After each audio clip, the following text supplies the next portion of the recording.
Look at that. All right. This is a new setup. I don't have my tech guy, and I realized that I don't have to have everything just all the way over there. I could actually have my computer nearby, and we'll see how this works. We'll see. I probably didn't turn the sound on. For those of you who are wondering, this is supposed to be my new microphone here on my collar. So my tech guy says it'll work fine, Dad. I have blue lights, so I think maybe it's working. We'll see. But today, I want to start out and tell you that I was hoping I was hoping that I'd have an easier lesson today.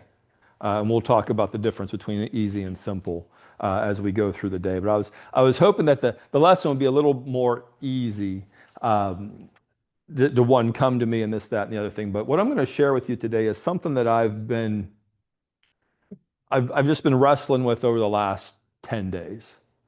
And I think you'll find value in it. I guess I trust you'll find value in it because I think it's something that's very practical for all of us. So 10 days ago, I went to the Global Leadership Summit. Did I share this with you last week? Did I tell you I went to no? Okay. So earlier this year, Pastor John says to me, "Hey, Jess, what do you think about hosting the Global Leadership Summit at our church?" And I said, "You know what? I think that's a great idea." He said, "Would you look into seeing what all goes into that?" And I said, "I'd be happy to." So I reach out to the folks. I have a conversation where they're telling me that, "Hey, these are the sort of the parameters." It seems like it's a pretty straightforward deal. So I come back and I report. The thing is that, if it was end of last week, it's in relatively close proximity to Camp for Kids. And Camp for Kids wipes a lot of folks out. So the idea was maybe we should wait. Maybe we should wait. And I thought, well, that's probably a wise thing to do.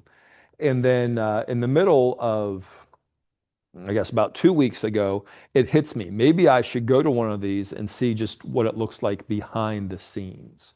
Now, I have attended these things before, but I'd never done the behind the scenes stuff. And I found a place where I could do that. So that's what I was doing. I was going there to be able to learn what goes into putting on an event like this, because I thought this is a great way for us to exercise our core values of community and outreach and relevancy, to be able to provide services and equip things to people in the community with things that will help them lead where they are better. So I go to this and I'm seeing how these things are going on. And in one of the first talks, the speaker comes out and his emphasis is about flossing, which is not really what I expected. But he was using that as an illustration of the importance of small disciplines. Small disciplines that, when you build over time into consistent habits. And I thought, well, that's a really interesting thing. And I've heard this speaker before. I've heard him talk about his flossing before. But I'll tell you, it hit me a little different 10 days ago, because it got me into thinking, what are my small disciplines? And I often will use some illustrations, especially whenever I'm, working with some of my colleagues, where I talk about these were the things that I did that became so transformational for me. They were little things that made a big difference. And as I was driving home, it sort of hit me: are you doing those things now? And the answer was no. And that creates something fancy that they call cognitive dissonance. That is when your actions don't line up with your thinking, right? This is what I think I should do, but this is what I'm doing. And you realize there's something that's sort of a disjunction there, and it's easier just to throw your hands up. And that's the way a lot of us are. How many of us know it's important to exercise and eat right? And then how many of us do? Right? There's this cognitive dissonance, and it becomes easier to have that bowl of ice cream, or the second bowl, or ice cream for breakfast, right? We can take that to its end. Now, the discipline that I used early on was this. Whenever I started down this pathway, the discipline that I started, this was how simple it was. It was to read one page in two books. I had two devotional books. Well, actually, one was a devotional book, one was a book on inspirational stories. All the stories were about one page long. And I would go into my office in the morning and I would just shut the door. And what I would do is I would read a page in the devotion, I would read a page in the inspirational story, and then I would read a chapter of a book. And that would take me about the first 30 minutes of the day. So that's what I started doing back then. Now, the second thing that struck me actually happened this week. This week, we had to take Jess back to school. He's going back to finish his schooling. He's down at Robert Morris. He is, at least he tells us, he is on track to finish school this semester, that he will graduate in December. But when he graduates, there is the unknown. What do you do now? Right? And some of us have gone through that. Some of us have kids that have gone through that, and that's where our household is at right now. He's going to graduate in December, and that brings a certain level of anxiety, at least to me. Trace is probably anxious to get him out of the house. But I will tell you this, Jess is not dissimilar from many kids his age, in that he faces the challenge of the pull of the world versus the pull of the word. And I'll just tell you, there's times that the world wins. And parents, you know what I mean there. So as we're driving down 79, I had done my discipline that morning. I had pulled out, I had this book of leadership devotions. And the lesson on Wednesday morning was, as a leader, how important it is for you to treat everybody differently. Right? One of the key understandings is that leaders understand you treat everybody differently. Managers say you have to treat everybody the same, and that's why there's these different challenges. Well, Jess has to go back early because he is now leading his media team. And Trace, you can correct me on this, but I believe he's told me that there was going to be upwards of 60 people that he would have some command over, whatever. Now, these are just other students that are going to come and run cameras or do whatever and learn about this media stuff. Don't ask me, I don't understand it. If he was to explain it to you, it may cure your insomnia. But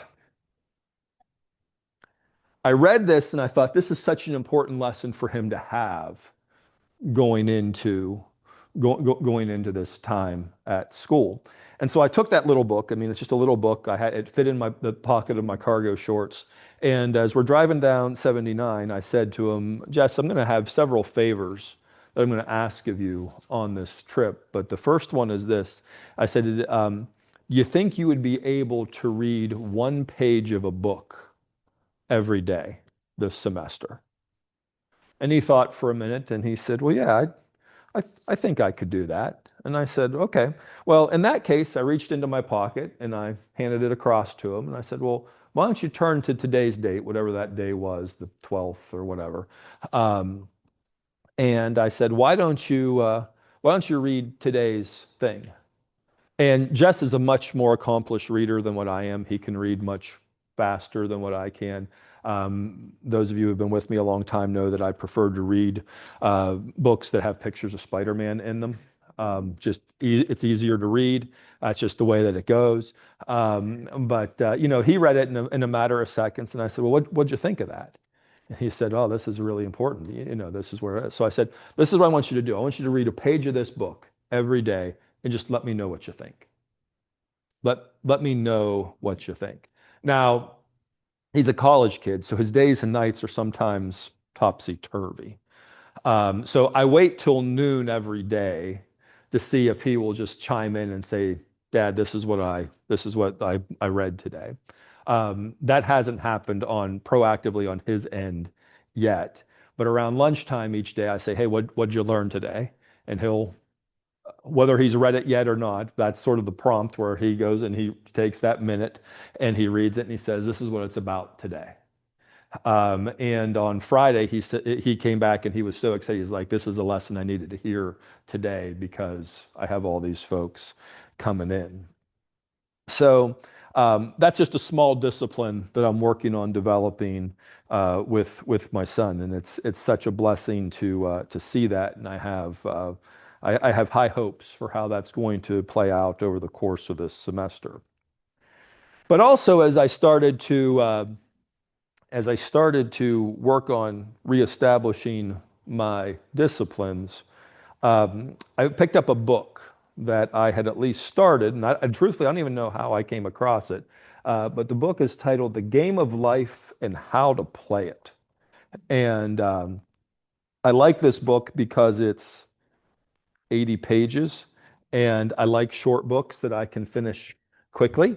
And I have no idea how anybody suggested it to me, but what caught my attention about it is that it talks about these are the spiritual laws from the New and the Old Testament that you can use in your life. And I thought, I'm as somebody who likes different principles and laws, I thought I should read that. And as I was going through this, I picked up and I went to the bookmark where I had stopped some time ago, and I just read that chapter. And in that chapter, it gave me this concept of something called the law of use. And that's where we're going to start our lesson today, with the law of use.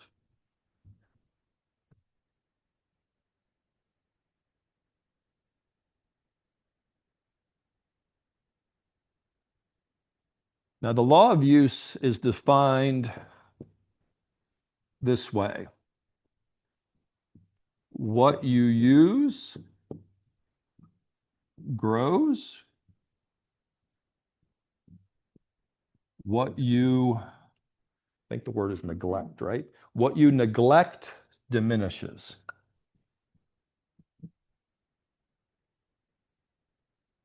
Diminishes.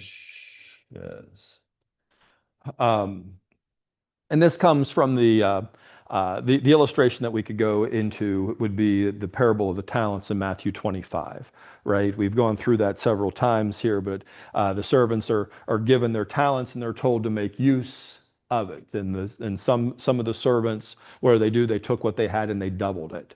And then there were other servants that did nothing with it and it diminished. It was taken away from them. And this is where it connects to us. God blesses the disciplines we consistently practice. If we use them, they grow. And if we neglect them, even what we have shrinks.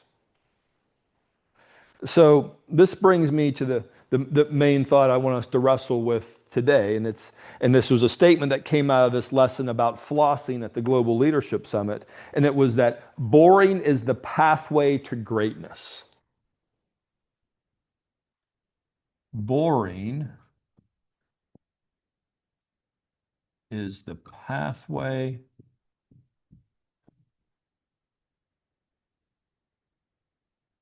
to greatness.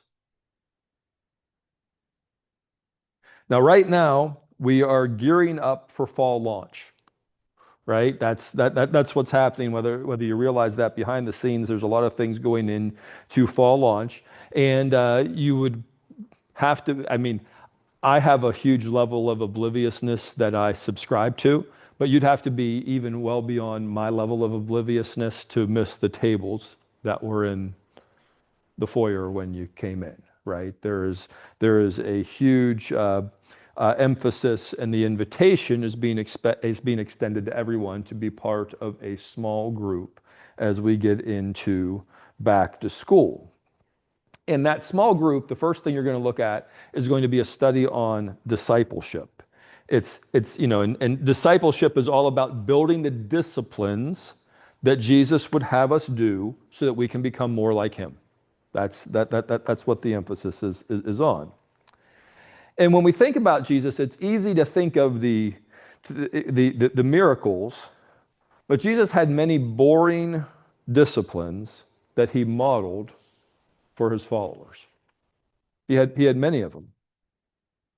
And These small, repetitive disciplines stack up over time. Now, just think of some of the things that you may have you may have done. You've probably at least seen this, where if you saved $1 a day over the course of a year, all of a sudden you have a couple $100 that you could do something with, right? Um, you have seen what just those small repetitive things can do. If you were building, uh, if you were using bricks to build a building, each one, it doesn't go up 100 at a time, it goes up one at a time. And over time, that gets bigger and better. And so maybe your discipline starts with a page a day. I don't know what your disciplines look like, but maybe wherever you're at, that discipline starts with a page a day. And it may not seem like a whole lot, but pretty soon you've strung together a number of days. And you start to think about yourself in a little different way because you're doing these disciplines day after day after day. And what I have found is that transformation is in the boring process. Transformation is in the boring process. Now, what I want to make sure is I draw a difference with you between the difference between simple and easy.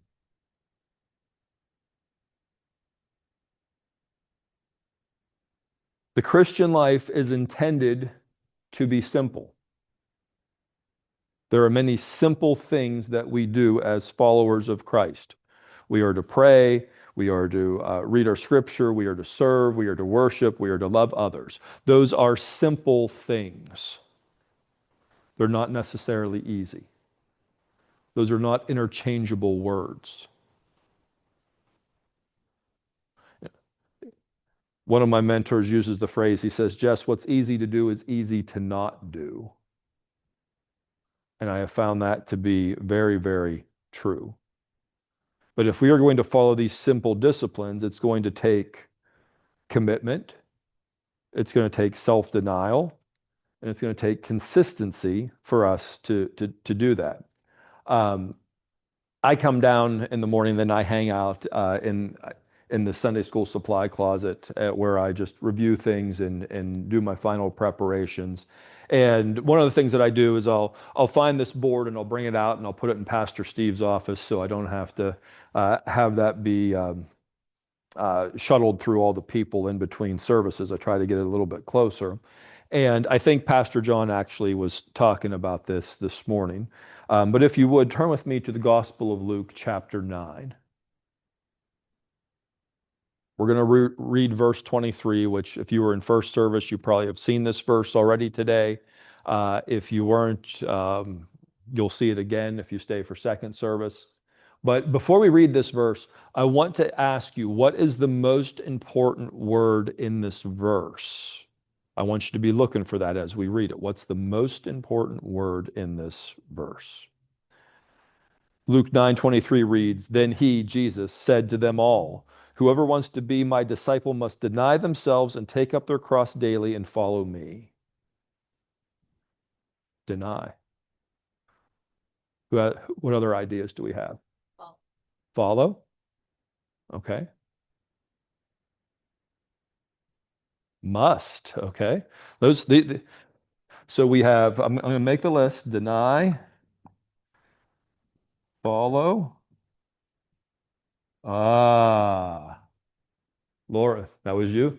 Daily. I'm going to suggest to you that the most important word in that verse is daily. And I'll pause just to let that sink in. Whoever choice, that kind of jumps out. Choice.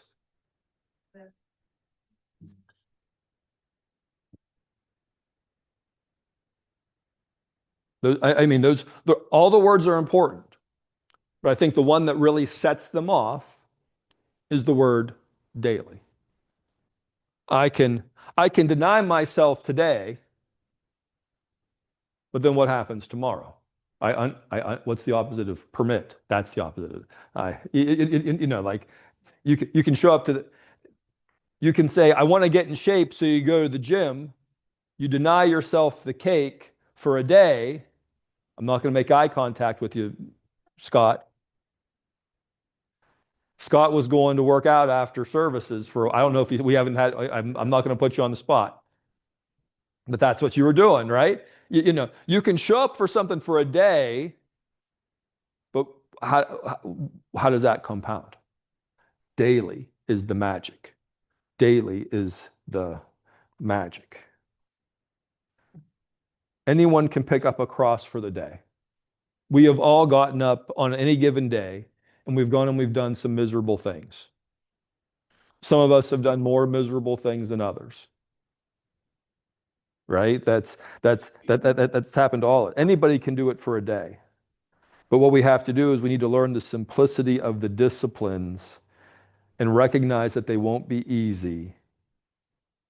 And we need to do that regularly. We need to do that consistently. So I'm going to talk about a couple of laws here that we looked at a couple of years ago. And so if you are so inclined, you could probably go back and find a recording of one. Maybe we need to go through all these again sometime. But if we want to support the law of use, I have two laws that I want to share with you today to help with that. And the first is the law of trade-offs.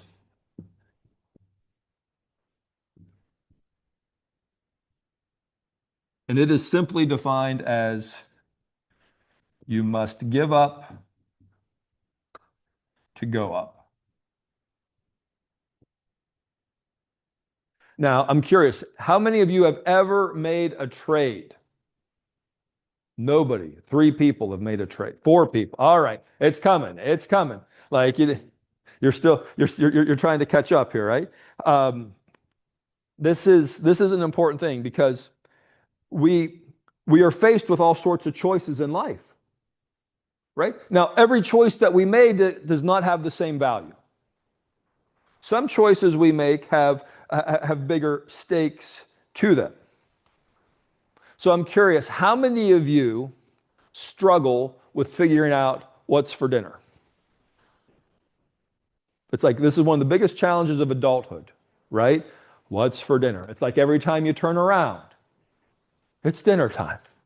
It happens every day. Like, it's like, it's now what happens if you were to go out to eat? Do you have the same difficulty figuring out what's for dinner?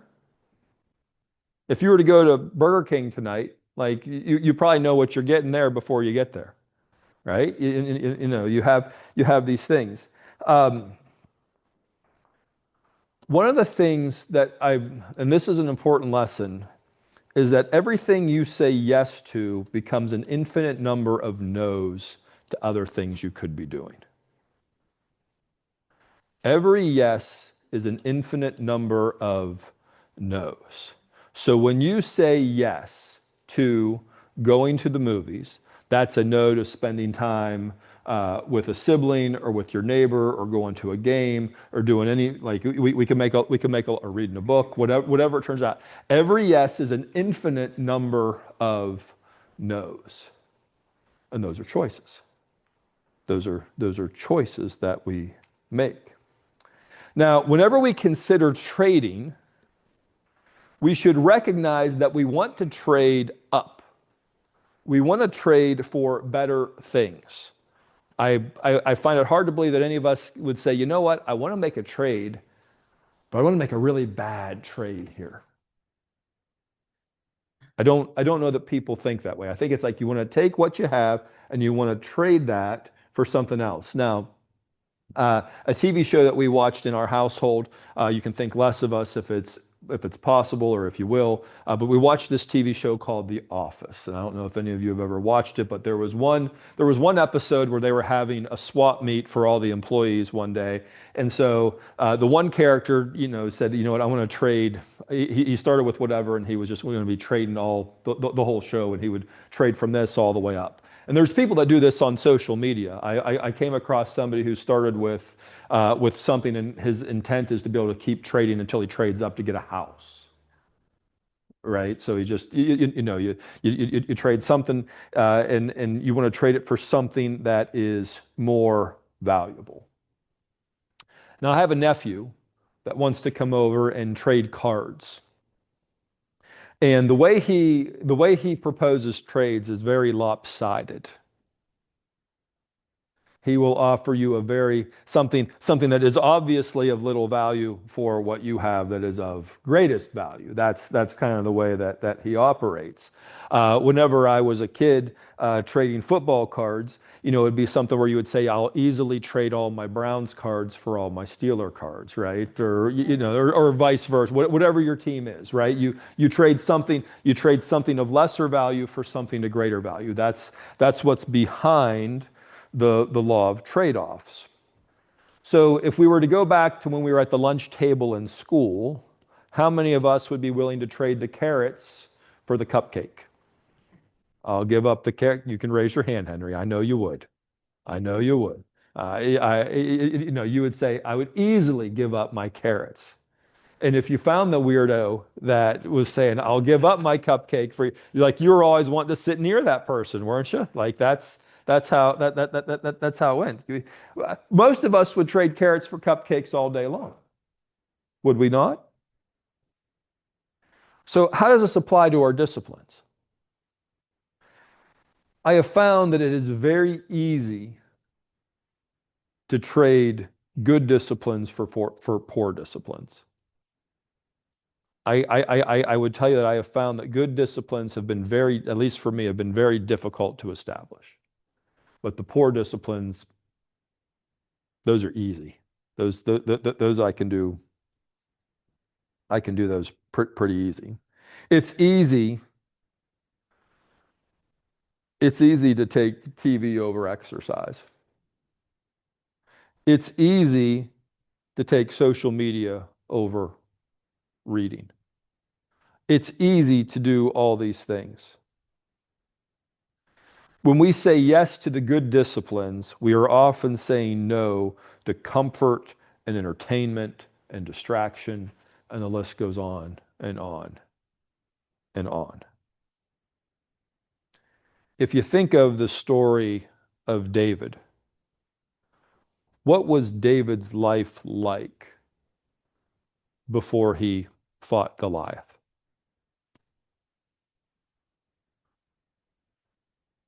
Story goes that he was a shepherd boy, that he went out, and that his discipline every day was taking care of the sheep.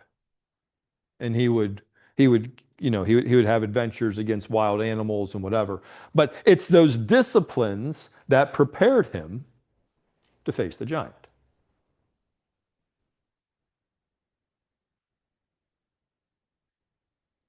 What about well, I guess we'll get to that example here in a minute. We all face choices. And the question is, what choices are we making? What trades are we making? Because the law of trade-offs is always in effect. So I want to encourage you this morning, and whether you do it now, you can, if it's important to do it now, go ahead and do it now. If you need to tune me out and do this, otherwise take the note and make a list of the things that you are willing to trade. What are some things that you would be willing to trade? What are some low value things? What are some things that you have in your life that are of little benefit that you would consider trading away? Because that's what we did as kids, right? We knew that the carrots were on the trading block, right? We knew that. And on the other side of that, I want you to be thinking about what are some valuable things you would like to acquire? What are some of those things? How many of you would like to have more good, solid relationships? Well, let me ask you this. How many of you have enough good, solid relationships? Like no room for any more? Nobody's raising their hand about this. So would it be fair to say that we would all have room for more good, solid relationships? You can raise your hand now. Yeah, I think we would. Some of us may even have room for 2 more. Some of us may need a dozen more. So we recognize that there's some things that we want. Maybe one of those things you want is more relationships. Some of you want more or better skills. There's a few of you in here that would like to be better golfers or tennis players or whatever. That's fine. That's a trade-off. If you want to get good at those things, you have to make some trades. Some of you want to become more learned. Some of you look at a book like this and you say, you know what? I would like to know more about it, but it's rather overwhelming. And the simple fact is that it is overwhelming.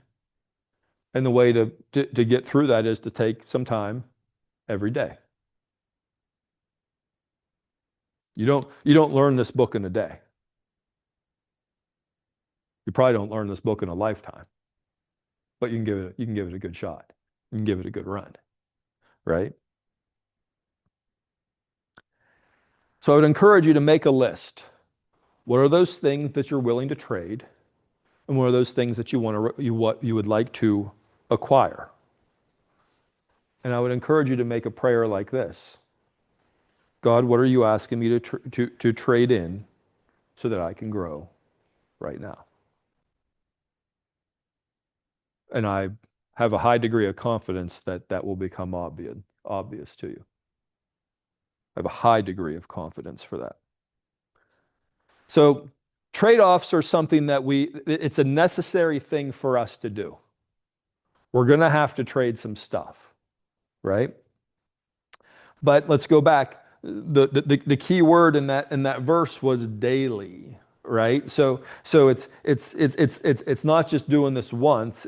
We need to be consistent. And the other one that I'll give you is the law of consistency.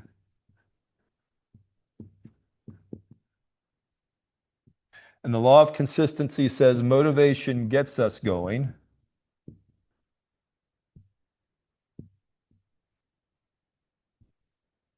Some of you may leave today motivated to do this. Some of you are fighting to stay awake, and I apologize for that.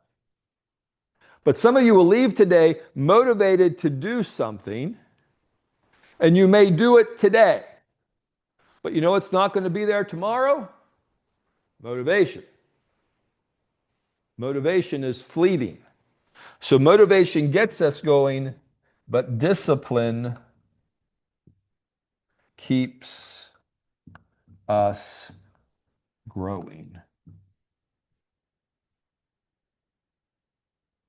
This is that daily part of it. When you think of consistent people in the Bible, does anyone come to mind? Paul, okay. I'll come over here. I would say Paul was consistent. Jesus? Who else? Moses. Oh. No. Who said Noah? Noah.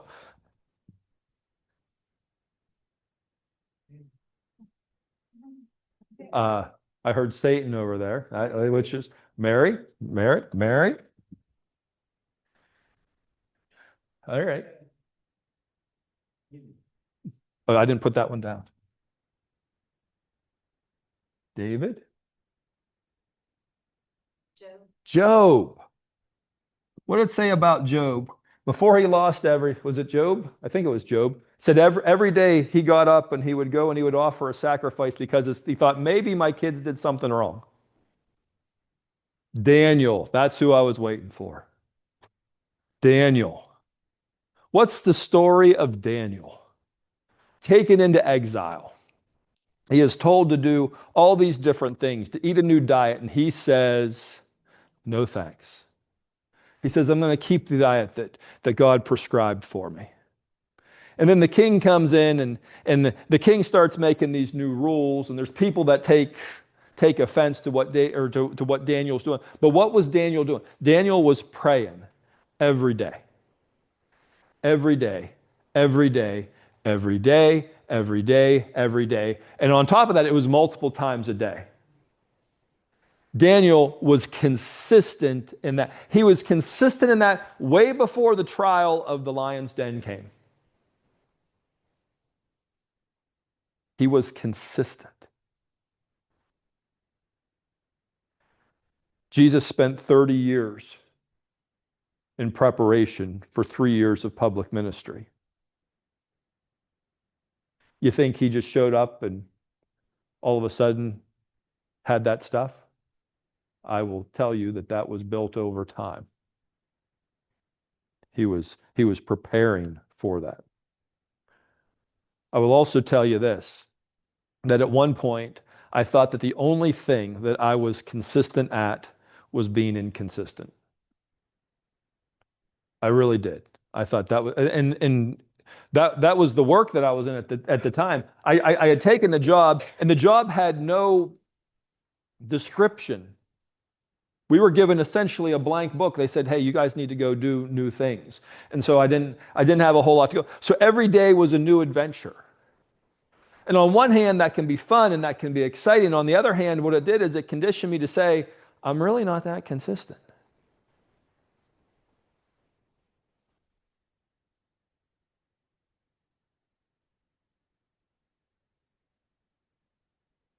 Consistency comes by starting with some small, simple things. And maybe it's flossing. For me, it was walking. I was walking. I somehow took the challenge to get 10,000 steps a day, which if I had to do it again, flossing would have been so much easier. Like 10,000 steps a day is an hour and a half of misery.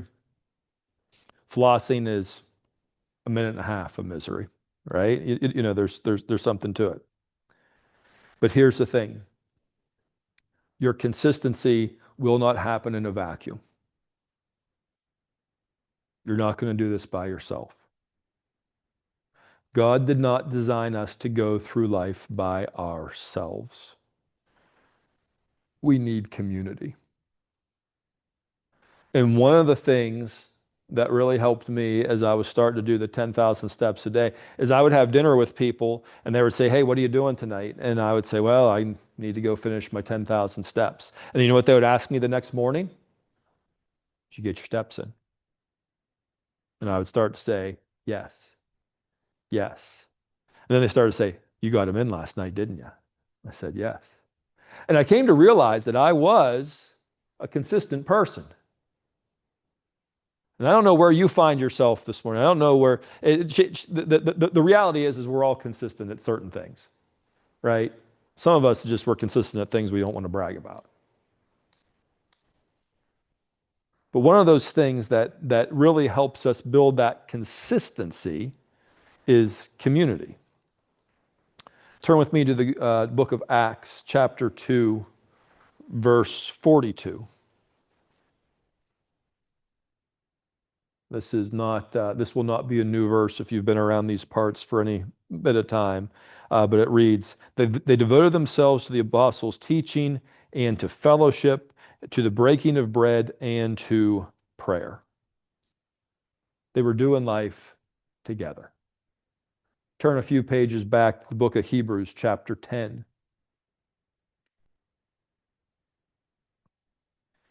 Hebrews chapter 10, verses 24 and 25. The writer of Hebrews tells us, and let us consider how we may spur one another on. How does that happen? That happens in community.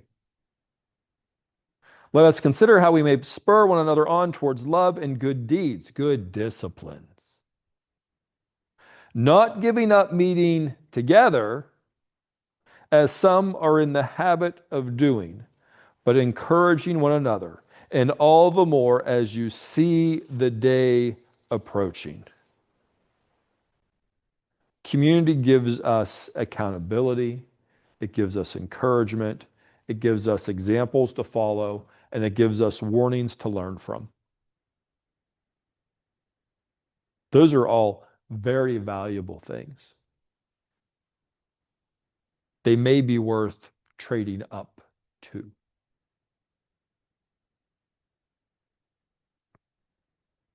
It is my hope and prayer that the daily work that I'm doing with my son will become more than a discipline. That's where I hope that it becomes our discipline. I hope that it becomes this thing where we're sort of racing to share what we're learning with one another. And that's a microcosm of what can happen in a larger community. Bob Kroll's not here for me to pick on, but I see Kent here, and who else has been on the men's prayer call? Kent, I know you're on that faithfully. That's a group that has been meeting now 6 years. We're over 6. Because we start the men's prayer group started physically together at some point, but then we started doing it virtually when COVID hit. So that would have been March of 2020. And 5 days a week, those guys are showing up. And that consistency has compounded. And the relationships have grown. It's grown to the point where people think that they can insult my wife's meatloaf. I think that's probably a step too far, but like there's those relationships are there. That didn't happen in a day.